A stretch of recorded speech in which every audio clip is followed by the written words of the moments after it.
السلام علیکم ورحمۃ اللہ وبرکاتہ۔ مولانا ابراہیم دیولہ صاحب کی بہت ہی لائف سٹوری اور چینجنگ بیان مولانا زید صاحب کی زبانی کہ مولانا صاحب کی زندگی کس طرح چینج ہو گئی اور وہ کس طرح تبلیغ کے دامن میں آ گئے اور آج کل بہت ہی زیادہ بیانات اور عالم دین سب دنیا میں گھوم چکا ہے۔ تو اس لیے اس بیان کو زیادہ سے زیادہ سنیے اور دوست و احباب کے ساتھ شیئر کریں۔ جزاک اللہ۔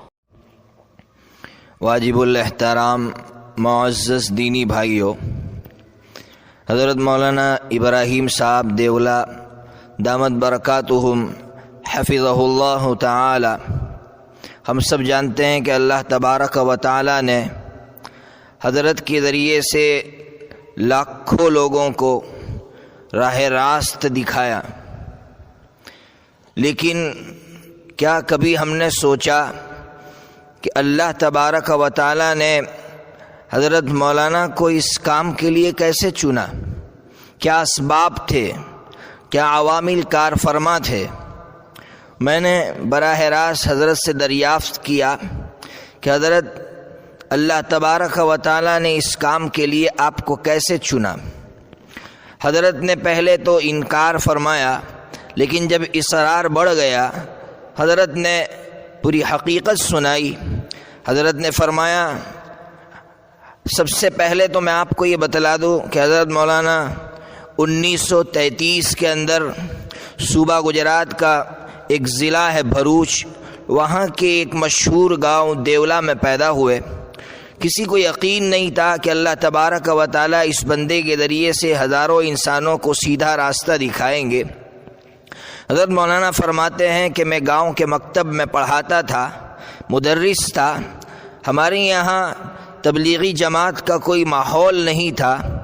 بمبئی سے ایک جماعت آئی ہوئی تھی۔ بمبئی کی جماعت میں ایک شخص تھے جن کا نام تھا عبدالرحمن بھائی ملنگ، جو نیو مسلم تھے۔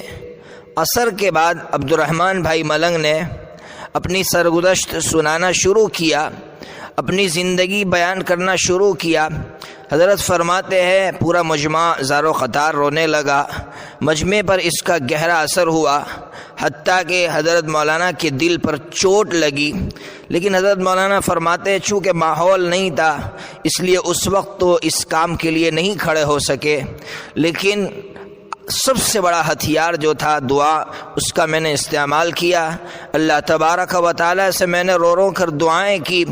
حضرت فرماتے ہیں میں نے خواب دیکھا، خواب کے اندر میں نے کھجور اور پانی دیکھا۔ خواب کی تعبیر پوچھنے کے لیے اس وقت کے سب سے بڑے معبر حکیم آدم صاحب نور اللہ مرقدہ کی خدمت میں حاضر ہوا۔ حکیم صاحب کے سامنے خواب پیش کیا۔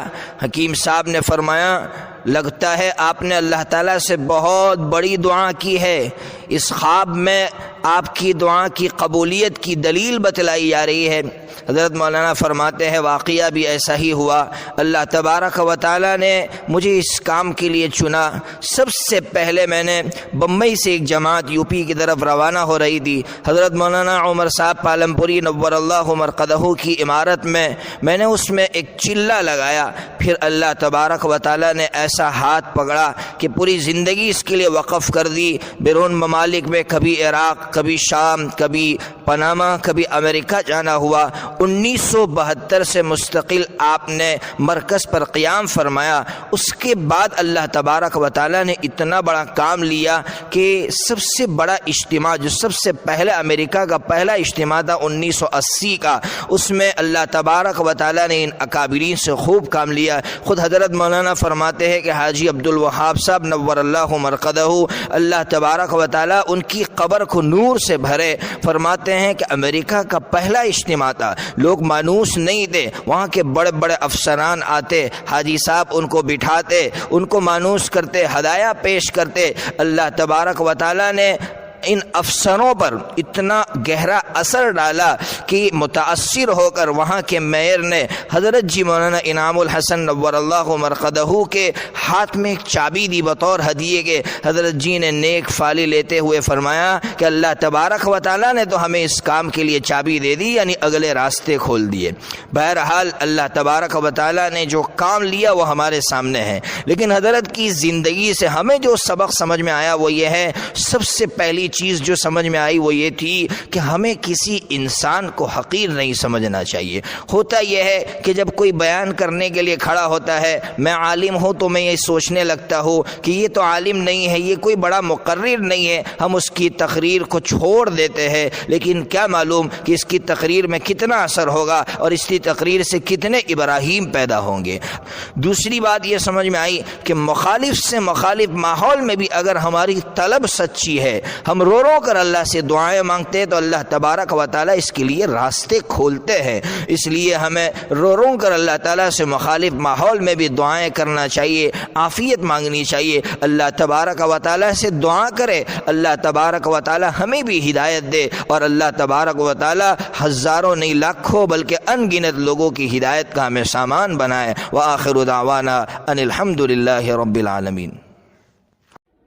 تو میرے بھائیوں بزرگوں، جس طرح ہم نے مولانا زاہد کی زبانی مولانا ابراہیم صاحب کی لائف چینجنگ بیان سٹوری سنی اور انہوں نے جو جو کام کیے، تو ماشاءاللہ بہت ہی انسپریشن ہے ہمارے لیے، تاکہ آنے والی پیڑھی اسی طرح تبلیغ کا کام کرے اور اس سے فائدہ اٹھائے اور دوسروں تک پہنچائے۔ جس طرح مولانا صاحب کی چھلے سے یا روزے سے جس طرح زندگی بدل گئی، تو ہمیں بھی چاہیے کہ ہم اپنی زندگی اسی راہ پر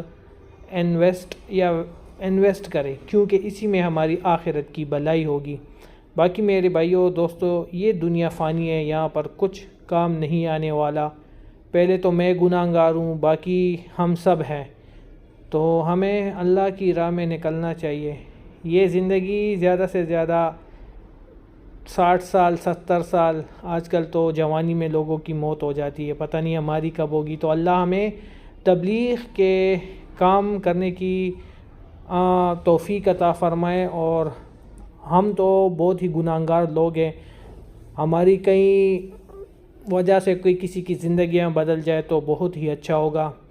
باقی بیان بہت ہی اچھا تھا، اور ہمارے چینل کو وزٹ کریں اور اپنے دوست اور احباب کے ساتھ شیئر کریں۔